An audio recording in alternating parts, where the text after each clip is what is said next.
বান্দা যখন আল্লাহর দরবারে দুহাত উঁচু করে চোখের পানি ফেলে দেয়, মুসলিম শরীফের হাদিসের ভিতরে এসেছে, গভীর রাত্রে রাতের তৃতীয় অংশে আল্লাহ রাব্বুল আলামিন প্রথম আকাশে আসেন আর ডেকে বলেন, পৃথিবীতে আছো নাকি কেউ গুনাহ করে জীবন বরবাদ করে দিয়েছো, আমার কাছে মাফ চাও। ঋণগ্রস্ত আছো, অসুস্থ আছো, অপমানিত আছো, কে আছো মাজলুম, আমাকে ডাকো, আমার কাছে বলো, আমি ডাকে সাড়া দেব, জীবনের আশা পূরণ করে দেব। ওই সময় যেই সমস্ত লোকেরা কাঁদে তাহাজ্জুদের নামাজ পড়ে, আল্লাহ জিজ্ঞেস করেন ফেরেশতারা, অমুক অমুক দেশ অমুক অমুক বান্দারা কাঁদে কেন? ফেরেশতারা বলে, রব্বুল আলামিন তুমি তো ভালো করে জানো। আল্লাহ বলেন, জানি, তবুও তোমাদের মুখে শুনতে চাই। তারা বলে, রব্বুল আলামিন তোমার এই বান্দা গুনাহ করেছি, গুনার জন্য মাফ চায়, জাহান্নাম থেকে বাঁচতে চায়। আল্লাহ পাক বলেন, ফেরেশতারা আমার এই বান্দারা আমারে দেখেছে নাকি? বলে দেখে নাই। বলে আমার দোজখ দেখেছে নাকি? বলে না, তাও দেখে নাই। আমার বেহেশত দেখেছে নাকি? বলে না, তাও দেখে নাই। আল্লাহ পাক বলেন, ফেরেশতারা সাক্ষী থাকো, ওরা আমাকে দেখে নাই, আমার বেহেশত দোজখ কিছুই দেখে নাই, শুধুমাত্র আমার নবীর কথা, আমার কোরআনের কথা বিশ্বাস করে আরামের ঘুমকে হারাম করে যেভাবে তারা কাঁদতেছে, সাক্ষী থেকে যাও ফেরেশতারা, আমার রহমতের দরিয়ায় জোশ মেরেছে, আমার ওই ক্রন্দনরত বান্দাগুলিকে আমি আল্লাহ মাফ করে দিলাম। সুতরাং মুমিন বান্দা যারা, আল্লাহর মুমিন বান্দা যারা, এই ইমানের কোয়ালিটি, এটাও হতাশায় নিরাশায় ভেঙে পড়বে না। গুনাহ তো মানুষই করে, গুনাহ হয়ে গেছে, মাপ চাও। তোমার গুনাহ কদ্দুর? তোমার গুনাহ যদি হয় পাহাড় সমান, আল্লাহর রহমত আকাশ সমান। জাহান্নামের কঠিন শাস্তি থেকে বাঁচতে হলে আল্লাহর প্রতি ঈমান আনতে হবে। আর ঈমান আনলে যে কোয়ালিটি গুলি হওয়া উচিত, সেগুলি আমি আপনাদের সামনে আলোচনা করছি। এরপর আরেকটি কোয়ালিটি হবে মুমিনের, তা হলো কঠোর কঠিন বিপদে অবিচল থাকবে, বিপদে ভেঙে পড়বে না। বিপদ আপদ, শত্রুতা, ক্ষয় ক্ষতি যা কিছু হয় সবই আল্লাহর পক্ষ থেকে, এটা মেনে নিতে হবে এবং ধৈর্য ধারণ করতে হবে। বিপদ মুসিবত শুধু উম্মতের জন্য নয়, দুনিয়ার সমস্ত নবীদের বিপদ এসেছে, হয় নাই? নবীদের বিপদ আসে নাই? কোরআনে কারীম থেকে শুনুন, আল্লাহ রাব্বুল আলামিন বলেন, وَكَذَلِكَ جَعَلْنَا لِكُلِّ نَبِيٍّ عَدُوًّا مِنَ الْمُجْرِمِينَ। আল্লাহ পাক বলেন, এমনি করে আমি সকল নবীদের শত্রু বানিয়ে দিয়েছি সব পাপিষ্ঠ আর অপরাধ প্রবণ লোকদেরকে। প্রত্যেক যুগে নবীদের শত্রু ছিল, প্রত্যেক যুগে নবীদের কি ছিল? শত্রু ছিল। সে শত্রু কারা ছিল? আল্লাহ পাক বলছেন, নবীদের শত্রু ছিল পাপিষ্ঠ আর অপরাধ প্রবণ লোক, এরাই ছিল নবীদের দুশমন। রাসূলগণের অবস্থা যদি এই হয়, তাহলে তার উম্মত, ওই দিনের ধারক বাহক যারা, তাদের বুঝি বিপদ আপদ হবে না নাকি? হবে কিনা? তো ইসলামের বিরোধিতা যারা করে, কোরআনের পরিভাষায় বলা হয়েছে ইসলামের দুশমন, নবীদের দুশমন। দুনিয়ার সব পাপিষ্ঠ আর অপরাধ প্রবণ লোকেরাই ইসলামের দুশমন হয়, নবীদের দুশমন হয়। আজও দেখেন, আজও তাকিয়ে দেখেন, ইসলামী আন্দোলনের বিরোধিতা যারা করে, তারা পাপিষ্ঠ চরিত্রের কিনা তাকায় দেখেন, খুঁজে দেখেন, সর্বত্র খুঁজে দেখুন, খুঁজে দেখুন। যারা ইসলামী আন্দোলনের বিরোধিতা করে, যারা ইসলামকে মিটিয়ে দেওয়ার চেষ্টা করতেছে, যারা ইসলামকে মৌলবাদ বলে, ইসলামকে সাম্প্রদায়িক বলে, কোরআনে কারীমের কথা কত স্পষ্ট যে নবীদের দুশমন হয়, ইসলামের দুশমন হয় মুজরিম লোকেরা, অপরাধ প্রবণ আর পাপিষ্ঠ লোকেরা। আজও আমরা দেখতে পাই এই শ্রেণীর লোকেরা পাপিষ্ঠ এবং সবচাইতে সমাজের নিকৃষ্ট ধরনের চরিত্রহীন লোক। নামাজ নাই। আপনি খুঁজে দেখেন, ইসলামী আন্দোলনের বিরোধিতা যারা করছে, যারা নেতৃত্ব দিচ্ছে, নামাজ নাই, রোজা নাই, চরিত্র নাই, হজ নাই, যাকাত নাই, মদ, জুয়া, জেনা, ব্যভিচার ইত্যাদিতে লিপ্ত। চেহারা দেখলে ছেলেপেলেরা 2 গ্লাস পানি খায় ভর ছোটে। কথা ঠিক কিনা কয়? এই হলো অবস্থা। মারে কেন? মুমিনদেরকে, পয়গম্বরদেরকে, সাহাবীদেরকে এবং ঈমানদারদেরকে মারে কেন?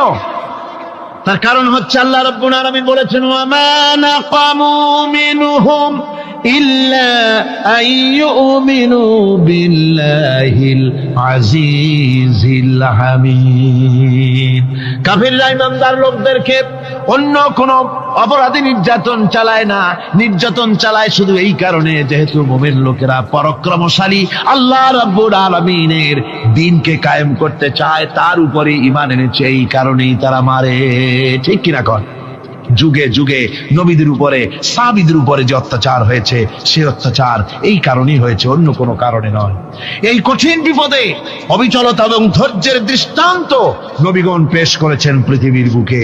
আমরা দেখেছি ইব্রাহিম আলাইহিস সালামকে আগুনে ফালানো হয়েছে, আছে না কোরআন শরীফে? আমি কিন্তু গল্প করতেছি না, সব কোরআনের কথা। কিসের কথা? ইব্রাহিম আলাইহিস সালামকে আগুনে ফালানো হচ্ছে। অপরাধ কি? অপরাধ হচ্ছে হযরত ইব্রাহিম আলাইহিস সালাম দাওয়াত দিয়েছেন লা ইলাহা ইল্লাল্লাহ। জোরে পড়েন লা ইলাহা ইল্লাল্লাহ, লা ইলাহা লা ইলাহা ইল্লাল্লাহ মুহাম্মাদুর রাসূলুল্লাহ। হযরত ইব্রাহিম আলাইহিস সালাম দ্বীনের দাওয়াত দিয়েছেন, এক আল্লাহর দাওয়াত দিয়েছেন, ঈমানের দাওয়াত দিয়েছেন। আর কোন অপরাধ ছিল না। নমরুদ সহ্য করতে পারল না।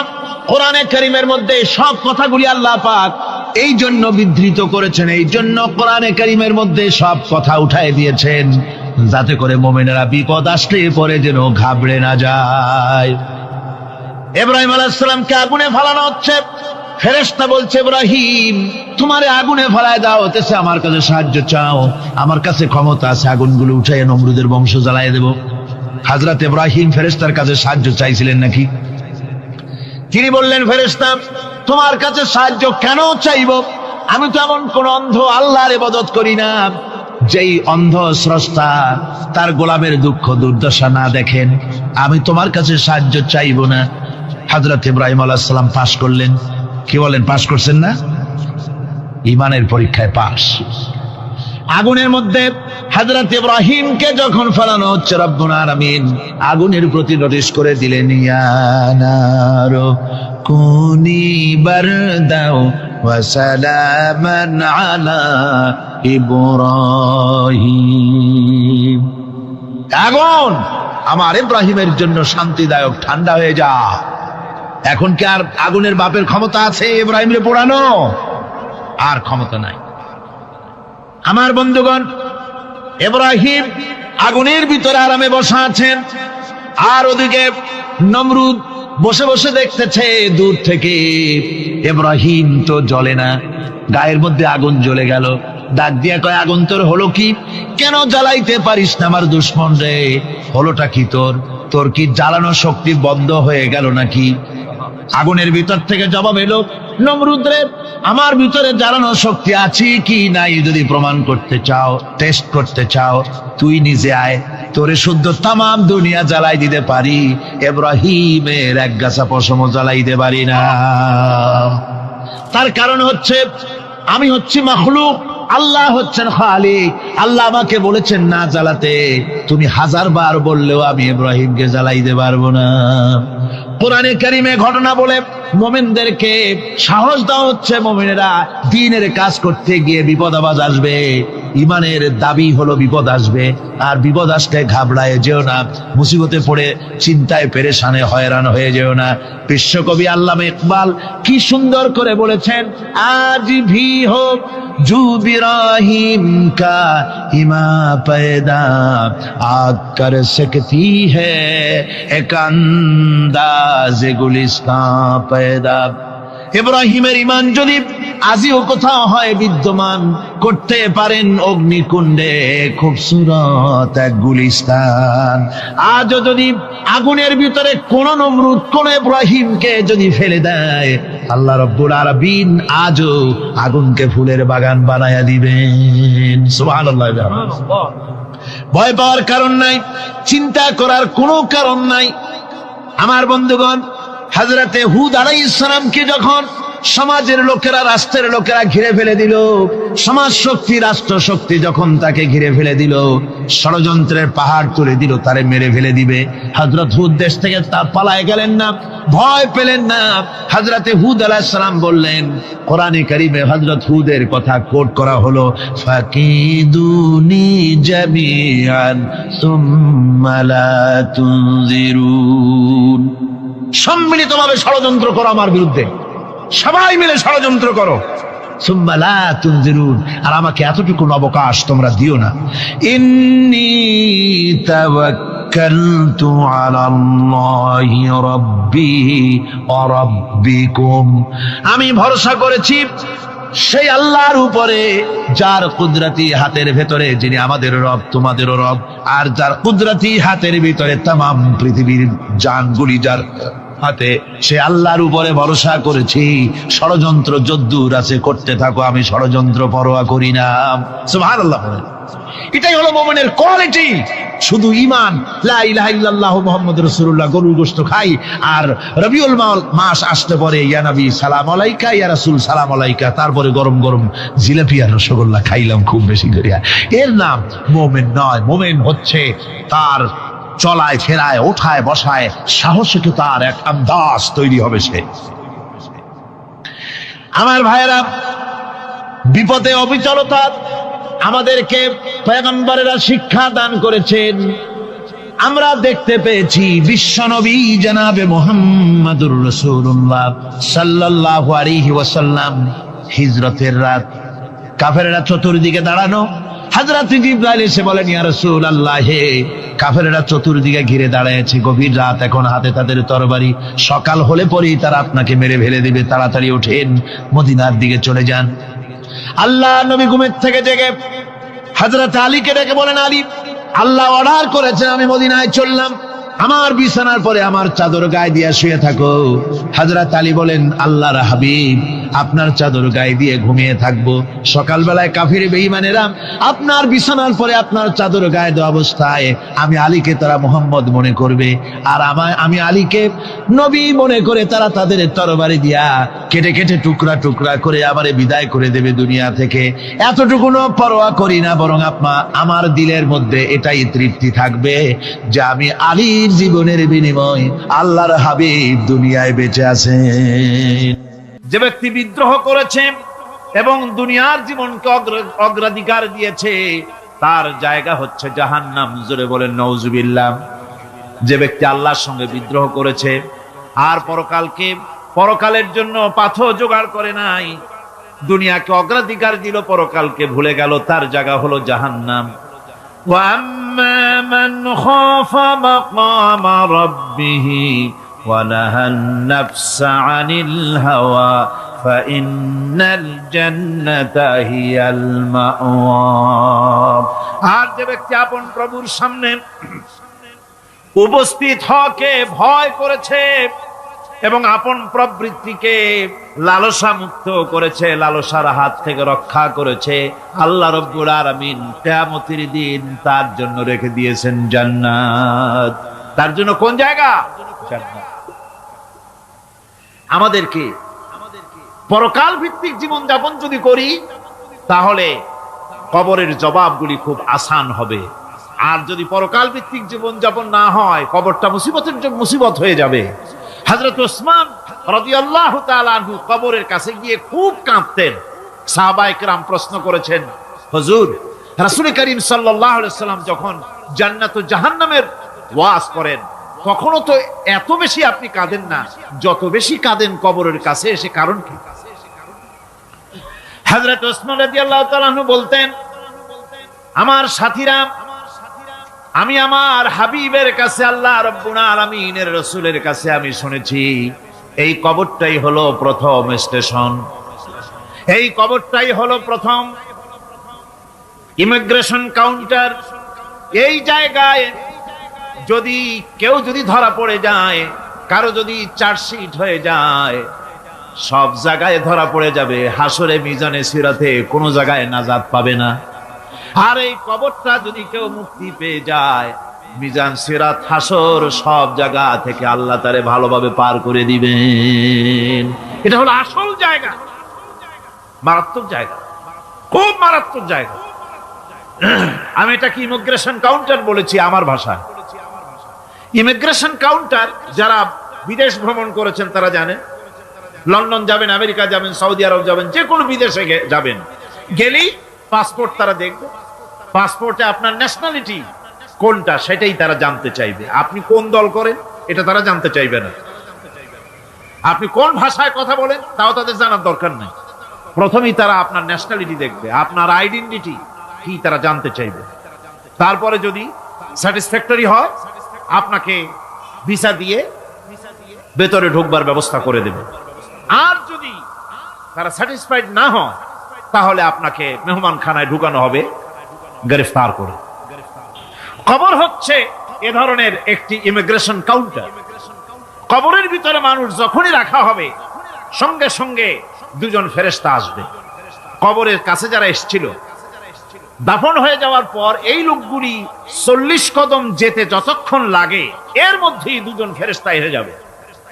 এসে জিজ্ঞেস করবে, মান রব্বুকা, তুমি কোন দল করতে? ওটা তাদের জানার দরকার নেই। চাকরি কিসে করতেন ওটা জানার দরকার নেই। ব্যবসা করতেন না চাকরি করতেন প্রয়োজন নেই। প্রথমেই জিজ্ঞাসা করা হবে ন্যাশনালিটি, প্রথমেই জিজ্ঞাসা করা হবে তার ন্যাশনালিটি সম্পর্কে, তার আইডেন্টিটিটা কি, এবং সেটাকে সত্যায়িত করার জন্য, বোঝার জন্য 3টি প্রশ্ন।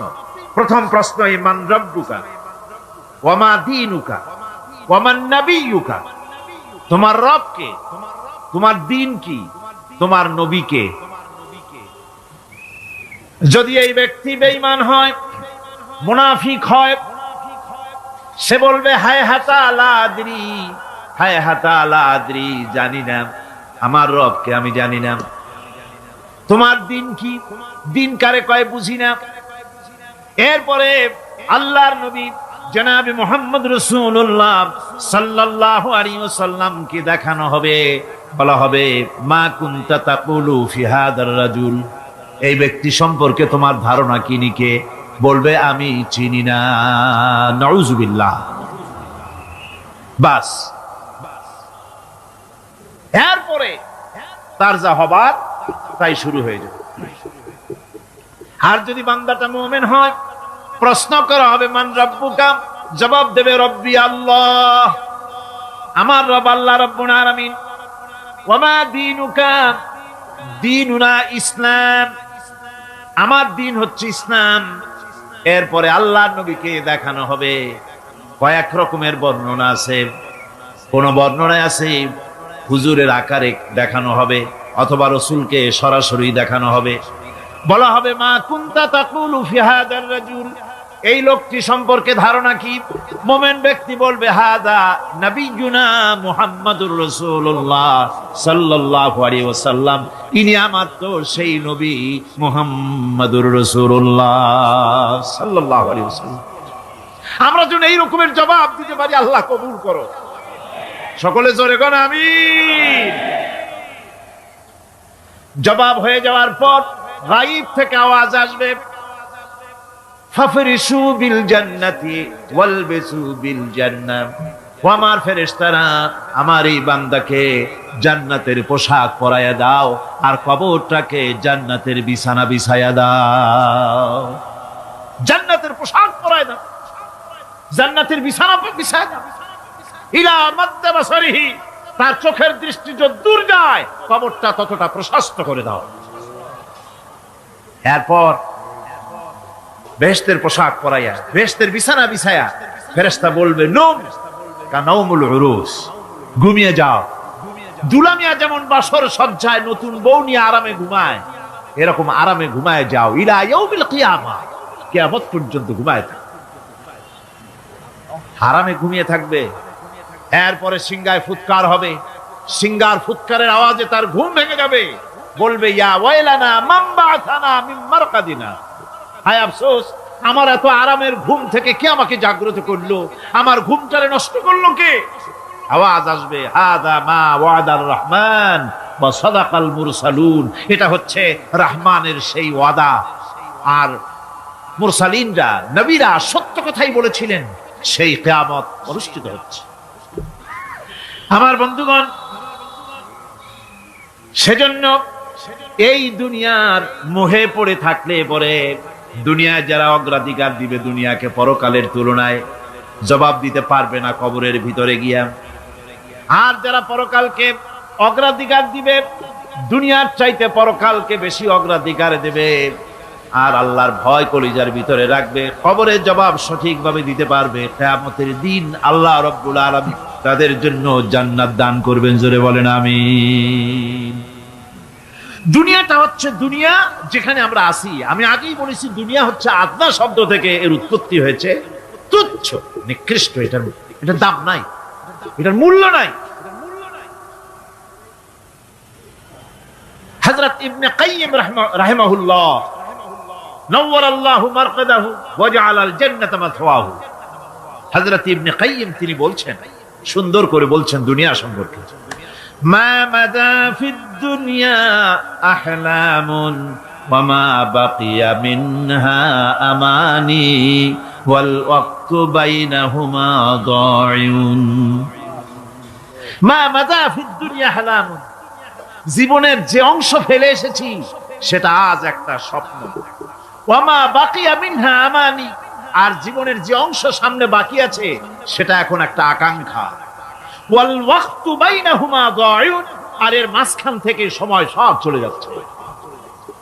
কত বড় কথা চিন্তা করেছেন? জীবনের যে অংশ ফেলে এসেছি তা আজকে স্বপ্ন, তা আজ কি বলেন? স্বপ্ন। আর সামনে যা আছে সেটা আকাঙ্ক্ষা, আর মাঝখান থেকে সময় সব চলে যাচ্ছে। এরপরে তিনি বলছেন, وَمَنْ يَسْحَبِ الدُّنْيَا يَكُنْ مِثْلَ قَابِضٍ عَلَى الْمَاءِ خَانَتْهُ فُرُوجُ الْأَصَابِعِ। দুনিয়াদারের অবস্থা হচ্ছে এই, কেউ যদি দুই হাতে পানি খামসায় ধরে, দুই হাতে কি ধরছে বলেন? দুই হাতে পানি খামসায় ধরেছে, খুব মজবুত করে ধরেছে, 2 মুঠ পানি। বলেন থাকবে কতটুকু? কতটুকু থাকবে? 1 ফোঁটাও থাকবে না। কারণ তার আঙ্গুলের ফাঁক তার সাথে খেয়ানত করবে, আঙ্গুলের ফাঁক দিয়া পানিগুলি সব বেরিয়ে চলে যাবে। সুতরাং দুনিয়া যারা চায় তারা ঠিক পানি খামসায় ধরলে পানি যেমন হাতের ভেতর থেকে খেয়ানত করে চলে যায়, যারা দুনিয়া চায় দুনিয়াও তাদেরকে এভাবে ফাঁকি দিয়ে চলে যায়। তবুও দুনিয়ার মায়া মানুষের এত বেশি। আল্লাহর নবী বলেন, লাউ কানা লি ইবনি আদামা ওয়াদিন মিন যাহাবিন লাহাব্বা ইয়াকুনা লাহু সানিন। এই পৃথিবীতে যদি কাউকে একটা মাঠ ভরে যদি সোনা দেওয়া যায়, লোকটা বলবে রব্বুল আলামিন, আমি যদি আরেকটা মাঠ এরকম সোনা ভরা পেতাম। দ্বিতীয় আরেকটা মাঠ দেওয়া হলে আবার বলবে যদি তৃতীয় আরেকটা মাঠ সোনা ভরে যদি পেতাম। নবীজি বলেন, ওয়ালা ইয়ামলাউ জাওফু ইবনু আদামা ইল্লা তুরাব। মানুষের পেট 3.5 হাত মাটি ছাড়া, কবরের মাটি ছাড়া মানুষের পেট ভরবে না। আরো চাই, আরো চাই, চাওয়ার কোনো শেষ নাই। মানুষ এভাবে করে দুনিয়ার মহব্বতে এমনি পাগল হয়ে যায়, শুধু দুনিয়ার মহব্বত, পরকালকে বেমালুম ভুলে যায়। আমি কিন্তু এই কথা বুঝাতে চাই নাই যে পরকালের মহব্বতে, পরকালের ভয়তে বা পরকালের জন্য দুনিয়া আপনি বাজার ঘাট, বেচা কিনা, ব্যবসা বাণিজ্য সবকিছু ভুলে যান, না তা নয়। ভুল বোঝার কোনো কারণ নাই। পরকালকে অগ্রাধিকার দিতে হবে, মানে দুনিয়াটা চিরস্থায়ী জায়গা নয়। চিরস্থায়ী হচ্ছে কোনটা? আখিরাত। চিল্লা এখন কোনটা? সুতরাং এখানে যা করতে হবে, আখিরাতে জবাবদিহিমূলক জীবন যাপন করতে হবে। আপনি ব্যবসা করবেন, ওজনে কম দিতে পারবেন না। আপনি খাদ্যে ভেজাল দিতে পারবেন না, চুরি করতে পারবেন না, ডাকাতি করতে পারবেন না, জেনা করতে পারবেন না, বদমাশি করতে পারবেন না, মদ খেতে পারবেন না, সন্ত্রাসী হতে পারবেন না, হাইজাকার হতে পারবেন না, চাঁদাবাজ হতে পারবেন না, মুনাফাখোর হতে পারবেন না, আপনি চোরা কারবারি হতে পারবেন না, ঘুষখোর হতে পারবেন না, সুদখোর হতে পারবেন না। এই সব কাজ পরকালকে বিশ্বাস করলেই এ সমস্ত কাজ থেকে মানুষ বিরত থাকতে পারে। কথা ঠিক কিনা? এটাই হচ্ছে।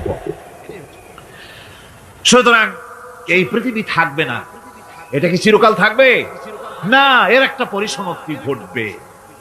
যেমন করে সারা বছর লেখাপড়া করার পর কলেজে, বিশ্ববিদ্যালয়, মাদ্রাসায়, হাই স্কুলে সব জায়গায় সারা বছর লেখাপড়া করার পর যেমন পরীক্ষা দেওয়ার একটা দিন আসে, সারা বছর ব্যবসা করার পর হিসাব নিকাশ করার যেমন একটা সময় আসে, সারা মাস চাকরি করার পর বেতন পাওয়ার যেমন একটা দিন আসে, সারা জীবন চাকরি করার পর পেনশন পাওয়ার যেমন একটা সময় আসে, অনুরূপ ভাবে এই দুনিয়া যেদিন শেষ হয়ে যাবে, আল্লাহ নির্ধারিত সময় শেষ হয়ে যাওয়ার পর একটা সময় আসবে যখন আল্লাহ রব্বুল আলামিন সব শেষ করে দিবেন, লন্ড ভন্ড হয়ে যাবে, কিছুই থাকবে না।